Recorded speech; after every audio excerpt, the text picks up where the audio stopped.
Hello students, तो स्वागत है आप सबों का मेरे इस यूट्यूब चैनल पे।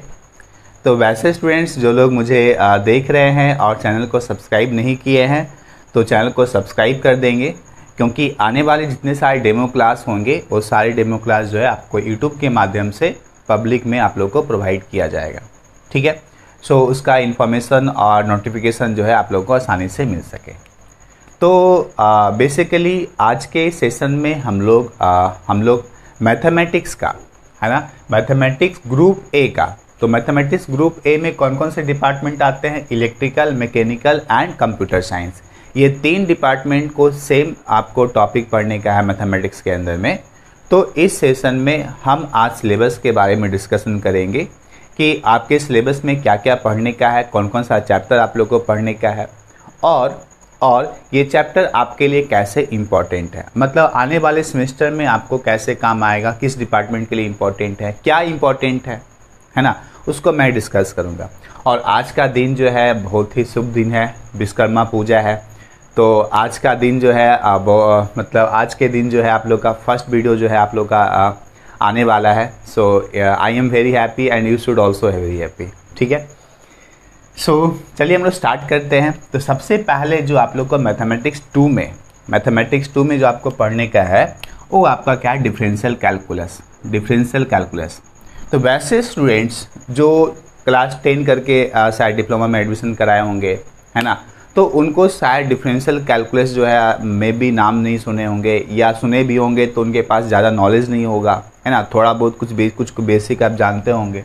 ठीक, सो दिस चैप्टर जो है आपके लिए न्यू चैप्टर है ना, आप सबों के लिए न्यू चैप्टर है। तो इसको समझना आपके लिए बहुत ही इंपॉर्टेंट है ना, समझना और साथ साथ बेसिक से समझना। उसका बेसिक क्या है? How it will help me, है ना, हम लोग को कैसे हेल्प करेगा। ठीक है, तो अगर देखिए मैथमेटिक्स ऐसा सब्जेक्ट है, या ये जो सब्जेक्ट है, अगर आपका बेसिक क्लियर होगा, अच्छे से कंसेप्ट अगर आपका क्लियर होगा, तो आने वाला जो सेमेस्टर है जहाँ पे भी आपका रिक्वायरमेंट होगा इस कंसेप्ट का, आप आसानी से इजीली समझ पाएंगे, उसको अप्लाई कर पाएंगे, उसको क्या कर पाएंगे? अप्लाई कर पाएंगे। ठीक है, सो ये चीज़ समझना जो है आपके लिए बहुत इंपॉर्टेंट है। तो इस कैलकुलस के अंदर में, इस डिफरेंशियल कैलकुलस के अंदर में बेसिकली हम 2 चीज़ के बारे में डिस्कशन करेंगे, एक लिमिट्स और दूसरा डिफ्रेंशिएशन। ठीक है, कहेंगे सर ये लिमिट्स क्या होता है ना, और ये डिफ्रेंशिएशन क्या होता है? तो हम इसको थोड़ा सा शॉर्ट वे में हम लोग समझते हैं कि ये लिमिट्स क्या होता है। जैसे फॉर एग्जांपल मेरे पास एक फंक्शन है x² minus a² by x minus a, मान लेते ये आपका फंक्शन है। ठीक है, और इस फंक्शन का मुझे वैल्यू फाइंड आउट करना है at x equal to a, for example, है ना, x इजिकल टू ए पे वैल्यू फाइंड आउट करना है। कहेंगे सर ये तो बहुत ही आसान है, कुछ नहीं करना है, x इजिकल टू ए का वैल्यू इसमें पुट कर देना है, क्योंकि ये जो फंक्शन है इसका हमको वैल्यू चाहिए, कहाँ पे चाहिए? x इजिकल टू ए पे चाहिए। तो जस्ट हम a का वैल्यू पुट कर देंगे यहाँ पे, तो क्या मिल जाएगा? a² minus a² by a minus a. So a² minus a² equal to 0 and a minus a equal to 0, so it is equal to 0। क्या ऐसे ही करेंगे आप लोग, है ना? बहुत सारे लोग कहेंगे 0/0 sir equal to 0, very good, but this is wrong, ठीक है, मतलब ये आपका गलत है। तो इसका मतलब कि जो लिमिट्स है इसमें मुझे सीखना है ना, कि कैसे हम उसको फाइंड आउट करते हैं, कैसे हम कंसेप्ट को अप्लाई करते हैं, है ना। बिना सीखे जो है अगर आप अप्लाई करने के लिए जाएंगे तो आप गलती कर सकते हैं। ठीक है, तो बेसिक चीज़ों को समझना जो है यहाँ पे बहुत ही इंपॉर्टेंट है, कि कैसे और क्यों कब हम लोग लिमिट अप्लाई करेंगे, है ना। तो यहाँ पे बेसिकली जो हमको मिला है ना, ये 0/0 एक्चुअली खुद में इनडिटर्मिनेट है, मतलब हम इसको डिटर्मिन नहीं कर सकते, इनडिटर्मिनेट। और इसको ऐसे समझिए कि ये मेरा अनडिफाइंड है, ये मेरा क्या है? आपका अनडिफाइंड। तो मेरे पास इसके अलावे भी कुछ और फॉर्म होता है, जो कि फंक्शन जहाँ पे आपका, जिसको कि हम लोग बोलते हैं इनडिटर्मिनेट फॉर्म हुआ, वहाँ पे हम बोलते हैं अनडिफाइंड फॉर्म। तो वो सब चीज़ भी हम आपको बताएंगे, डिस्कस करेंगे कौन कौन सा फॉर्म है जो कि आपका इनडिटर्मिनेट फॉर्म है।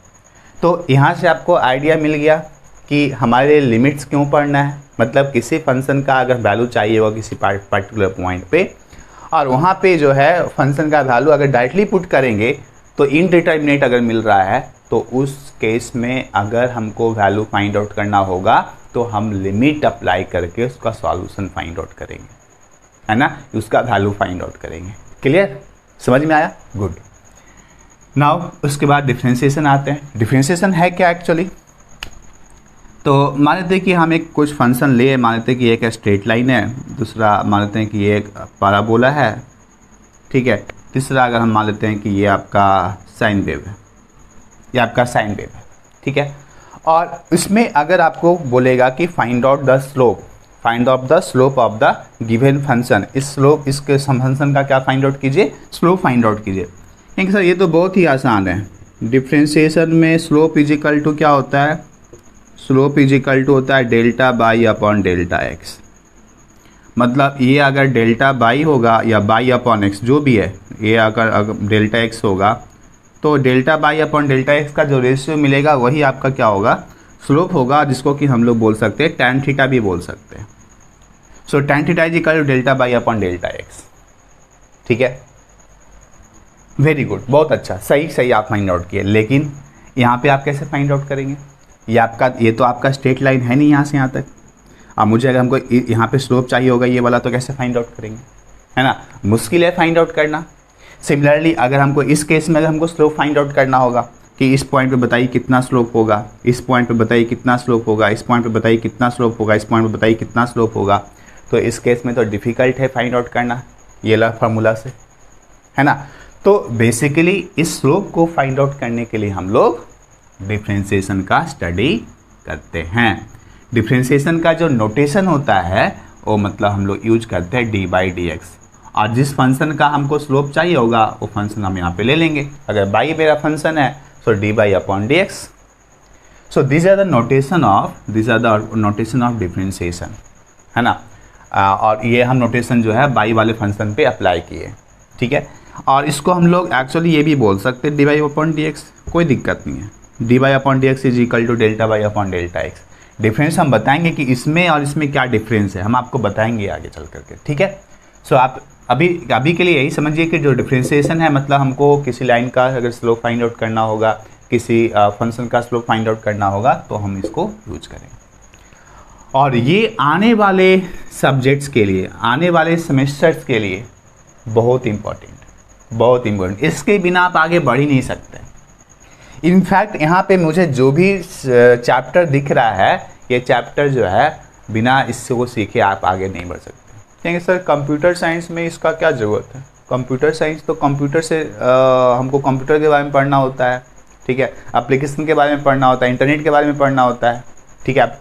तो एप्लीकेशन, इंटरनेट, कंप्यूटर, जो चीज़ हो जो आप देख रहे हैं बाहर से जो आपको दिख रहा है, एक्चुअल में अंदर में तो ऐसा नहीं है। अंदर में आप देखते हैं कि अंदर में कैसा है, अंदर में क्या किया है, अंदर में क्या होता है। कुछ हार्डवेयर स्ट्रक्चर होता है, कुछ सॉफ्टवेयर होता है ना। तो हार्डवेयर तो ठीक है, हार्डवेयर को तो हम लोग को डिजाइन करना पड़ेगा, लेकिन सॉफ्टवेयर मुझे बनाना पड़ेगा, तैयार करना पड़ेगा सॉफ्टवेयर। तो सॉफ्टवेयर के लिए मुझे प्रोग्रामिंग लिखना पड़ेगा, प्रोग्रामिंग। और प्रोग्रामिंग लिखने के लिए मुझे लॉजिक चाहिए होगा, लॉजिक। और ये लॉजिक कहाँ से आएगा? मैथमेटिक्स से आएगा। तो ऐसा मत समझिए कि उस लॉजिक में डिफरेंशिएशन इन्वॉल्व नहीं होगा, डिफरेंशिएशन भी इन्वॉल्व हो सकता है, लेकिन नॉट इन दिस मैनर, है ना। वहाँ पर डिफरेंशिएशन अप्लाई करने का मैनर अलग है ना। वो शायद आप जब नेक्स्ट सेमेस्टर में आएंगे तो जब न्यूमेरिकल मेथड्स पढ़ाएंगे, है ना, तो वहाँ पे आपको समझ में आएगा कि कैसे हम लोग अप्लाई करते हैं, ठीक है। सो अभी के लिए समझिए, ऐसा नहीं समझिए कि कंप्यूटर साइंस वाले जो बच्चे हैं उनको इम्पॉर्टेंट नहीं है, उनके लिए भी इम्पॉर्टेंट है। और बाकी डिपार्टमेंट तो खैर से बच ही नहीं सकते, वो तो प्रैक्टिकल में देखते हैं, हाँ सर डिफरेंशिएशन के बिना कुछ काम ही नहीं हो सकता, ठीक है। Good. Now the second chapter आपका क्या है? Integral calculus. अगर दोनों का ऑपरेशन अगर देखा जाए तो दोनों का ऑपरेशन एक दूसरे से रेसिप्रोकल है, ठीक है ना। दोनों का ऑपरेशन एक दूसरे के रिस्पेक्ट में क्या है? रेसिप्रोकल है, ठीक है। सो अगर इंटीग्रेशन को हम लोग समझना चाहेंगे in the very short manner, है ना, बहुत शॉर्ट में हम समझना चाहेंगे तो हम आपको समझा सकते हैं कि जैसे कि मान लेते हैं कि आपका एक जो भी बोलिए, वर्ग बोलिए, आयत बोलिए, रेक्टेंगल बोलिए, स्क्वायर बोलिए, कुछ भी बोलिए, ठीक है। यहाँ पे तो मुझे रेक्टेंगल दिख रहा है, मतलब आयत दिख रहा है। उसके बाद अगर सपोज मुझे एक फंक्शन है आपका ये वाला, ठीक है, तो बोलेगा कि बताइए इसका अंदर का एरिया कितना होगा, इसका अंदर का एरिया कितना होगा। कहेंगे सर ये तो बहुत ही आसान है, लंबाई गुना चौड़ाई, लेंथ इंटू ब्रेथ, है ना। ये लेंथ हो गया, ये ब्रेथ हो गया, दोनों को मल्टीप्लाई कर देंगे तो एरिया मिल जाएगा, है ना। वेरी गुड, बहुत अच्छा। लेकिन अगर आपको बोलेगा कि इसका एरिया निकालिए, इस कर्व के अंदर जो है उसका एरिया निकालिए, क्या यहाँ पे लंबाई गुना चौड़ाई कर सकते हैं? क्या ये ट्रायंगल जैसा है? ट्रायंगल लग रहा है। ट्रायंगल अगर होता तो ऐसे होता, यहाँ से सीधा स्ट्रेट लाइन होता है एकदम, है ना, स्ट्रेट लाइन होता। यह स्ट्रेट लाइन आपका नहीं है। तो इस केस में हम लोग फार्मूला अप्लाई करके कि ट्रायंगल का 1/2 इंटू बेस इंटू हाइट, लंबाई इंटू चौड़ाई, और जो भी सिंपल शेप का जो एरिया का जो फार्मूला होता है, उस एरिया वाले फार्मूला से हम ये सब कर्व का या ये सब एरिया फाइंड आउट नहीं कर सकते। दैट मीन्स इस एरिया को फाइंड आउट करने के लिए कौन हेल्प करेगा? सो इंटीग्रेशन आपका हेल्प करेगा, है ना।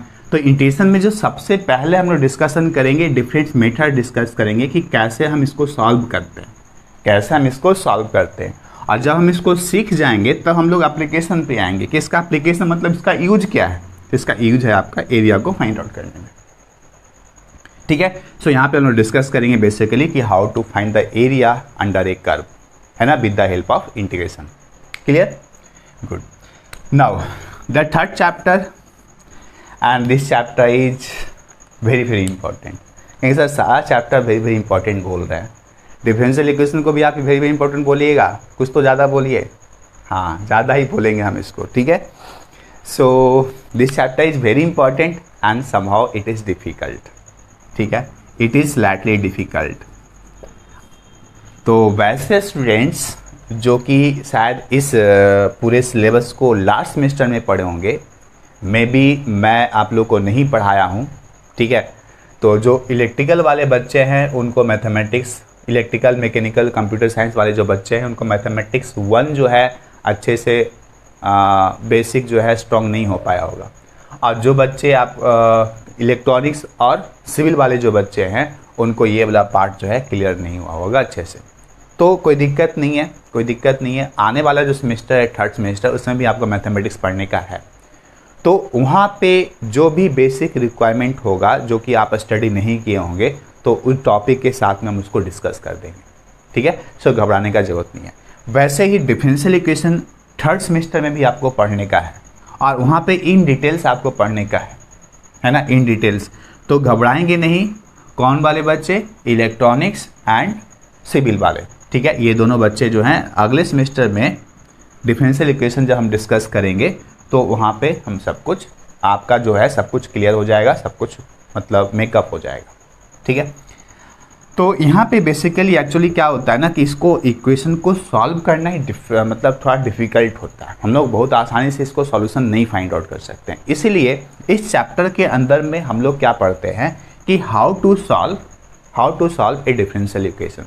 डिफरेंट ऑफ मेथड्स को पढ़ते हैं कि कैसे हम किसी डिफरेंशियल इक्वेशन को सॉल्व कर सकते हैं। Understand? Good. Now the last chapter is vector algebra. तो अलजेब्रा का नाम सुने होंगे, मे भी कुछ लोग ऐसा भी होंगे जो वेक्टर का भी नाम सुने होंगे। तो अलजेब्रा में हम क्या करते थे, ठीक है, कोई भी एडिशन, सब्ट्रैक्शन, मल्टीप्लिकेशन, इस तरह का ऑपरेशन हम लोग करते थे। Small bracket, curly bracket, second bracket, third bracket, इस तरह का ऑपरेशन हमारे साथ में होता था, है ना, करते थे हम लोग, फाइंड आउट करते थे, सॉल्व करते थे उसको। तो वो आपका सिंपल अलजेब्रा था। लेकिन यहाँ पे हम लोग डिस्कस कर रहे हैं करेंगे वेक्टर अलजेब्रा के बारे में। तो वेक्टर एक्चुअली क्या है? वेक्टर के साथ में एक और टर्म एसोसिएटेड होता है, स्केलर, है ना, स्केलर। तो स्केलर और वेक्टर में थोड़ा बहुत का डिफरेंस है, बट बहुत ज़्यादा का डिफरेंस नहीं है। लेकिन थोड़ा बहुत का डिफरेंस ही दोनों को एक दूसरे से सेपरेट कर देता है, अलग अलग कर देता है ना। कैसे? जैसे कि मान लेते हैं सपोज कि मेरे पास 1 मीटर लेंथ का कोई वायर है। सपोज इसका लेंथ आपका क्या है? 1 मीटर है। इसको कैसे भी रखिए तो 1 मीटर ही रहेगा, है ना। तो अगर हम इसके मैग्नीट्यूड को ले तो ये मैग्नीट्यूड मेरा स्केलर कहलाएगा, लेकिन अगर हम इस मैग्नीट्यूड के साथ में डायरेक्शन भी ऐड कर दें, मान लेते हैं कि ये डायरेक्शन हम ऐड कर दिए, ये डायरेक्शन मान लेते हैं कि NESW, ये डायरेक्शन आपका ईस्ट की तरफ है ना, ईस्ट देखिए इधर साइड लिए हैं, ये डायरेक्शन अगर आपका ईस्ट की तरफ है तो, और इसका लेंथ आपका 1 मीटर है, तो अगर हम इस लेंथ के साथ में डायरेक्शन भी इंट्रोड्यूस कर देंगे तो ये मेरा क्या हो जाएगा, वेक्टर हो जाएगा। मतलब वेक्टर के पास दो चीज़ होगा, एक मैग्नीट्यूड होगा, दूसरा डायरेक्शन होगा। सिमिलरली अगर हम इसको मान लेते हैं कि इस डायरेक्शन में मूव कर दिए, मतलब नॉर्थ और ईस्ट के बीच में, है ना, और ये मेरा जो है इसका भी लेंथ आपका क्या है, 1 मीटर है, ठीक है। तो लेंथ वाइज ये भी सेम है, लेंथ वाइज ये दोनों सेम है आपका, लेकिन डायरेक्शन वाइज आपका क्या है, दोनों अलग अलग है, दोनों डायरेक्शन वाइज क्या है आपका अलग अलग है, ठीक है। So these are two different vectors. लेकिन स्केलर का बात करेंगे तो स्केलर में सिर्फ मैग्नीट्यूड देखेंगे, तो यहाँ पे भी 1 मीटर, ये भी यहाँ पे भी 1 मीटर, मतलब स्केलर के लिए बोलेंगे दोनों आपका सेम स्केलर है। लेकिन इसको स्केलर नहीं बोल सकते, क्यों, क्योंकि इसके पास डायरेक्शन भी है, ठीक है। लेकिन अगर हम इसी दो को हम सिर्फ मैग्नीट्यूड ले, ये मैग्नीट्यूड मेरा 1 मीटर और इसको हम ऐसे रख दे, ये भी मेरा 1 मीटर, तो ये दोनों आपका स्केलर है। सो इस दोनों में कोई भी डिफरेंस नहीं है। लेकिन अगर डायरेक्शन लेंगे तो उस केस में आपका डिफरेंस होगा। तो बेसिक आपको एक आइडिया मिला होगा कि वेक्टर क्या होता है, स्केलर क्या होता है ना। तो इसके अंदर जो भी अलजेब्रा होगा, इंपॉर्टेंट कंसेप्ट होगा, उसको हम लोग डिस्कस करेंगे इन डिटेल्स, है ना। सो आपको घबराने का ज़रूरत नहीं है। अब देखिए, वैसे स्टूडेंट्स अभी कुछ वीडियो जो होंगे आपको डेमो क्लास के रूप में पब्लिक में आपको यूट्यूब के थ्रू आपको मिलेगा, ठीक है ना। लेकिन उसके बाद का जो क्लासेस होगा वो क्लासेस जो है प्राइवेट में चलेगा, लाइव क्लास चलेगा, ठीक है। लाइव के साथ साथ आप लोग को रिकॉर्डिंग भी प्रोवाइड किया जाएगा। तो वैसे बच्चे जो अगर क्लास मिस कर जाते हैं किसी वजह से, तो लोग रिकॉर्डेड क्लास देख सकते हैं। और ये जो रिकॉर्डेड क्लास होगा, लाइव क्लास होगा, हमारे एप्लीकेशन के माध्यम से होगा, है ना। एप्लीकेशन हम लोग का क्या है, rise and shine E academy, ठीक है। प्ले स्टोर पे जाएंगे तो आपको ये नाम अगर सर्च कीजिएगा, rise and shine E academy, तो आपको मिल जाएगा, ठीक है ना।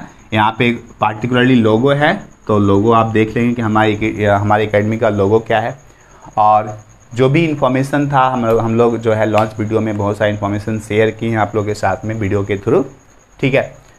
सो अगर कोई भी इंक्वायरी चाहिए होगा तो आप कांटेक्ट कर सकते हैं, जो भी नंबर प्रोवाइड किया गया है डिस्क्रिप्शन में, वहाँ पे से आप कांटेक्ट कर सकते हैं, ठीक है। और लेट नहीं करेंगे, क्योंकि लाइव क्लास जो है हम जल्दी ही स्टार्ट करने वाले। बहुत ज़्यादा क्लास जो है मैं पब्लिक में नहीं देने वाला हूँ। कुछ वीडियोज़ जो होंगे ऑफ कोर्स रहेंगे आप लोगों को समझने के लिए और शेयर करने के लिए, कि आप अपने फ्रेंड्स के साथ में भी शेयर कर सके, ठीक है ना, उनको भी जोड़ सके हमारे साथ में, ठीक है। सो उसके बाद जो क्लासेस होंगे वो क्लासेस आपको प्राइवेट में चलेंगे, ठीक है। प्राइवेट में लाइव क्लास आप लोग का चलेगा, ठीक है। सो ज़रूर आप शेयर करेंगे कि कैसा लगा आज का डेमो क्लास, है ना। क्या आपको सारा आइडिया, सारा कंसेप्ट और एक पिक्चर क्लियर हुआ या नहीं कि मुझे क्या स्टडी करना है इस सेमेस्टर में, ठीक है। So thank you. और कोई भी इंक्वायरी चाहिए होगा तो आप मुझे कांटेक्ट कर सकते हैं। Thank you.